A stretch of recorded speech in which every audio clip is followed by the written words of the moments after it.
बच्चों, और आज हम अपने ट्रैक्टर को अपनी गाड़ी के साथ खींच रहे हैं। और ये हमने अपने ट्रैक्टर का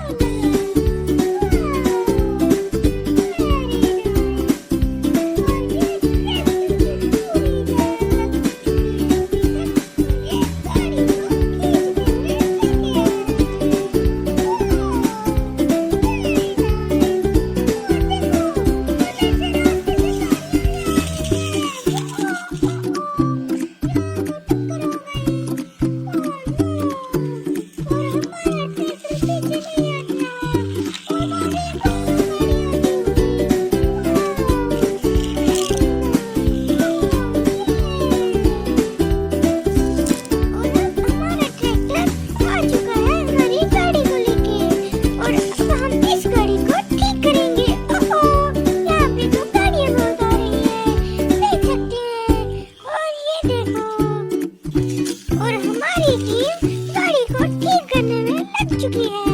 और ये लोग गाड़ी ठीक कर रहे हैं और अब इसको ठीक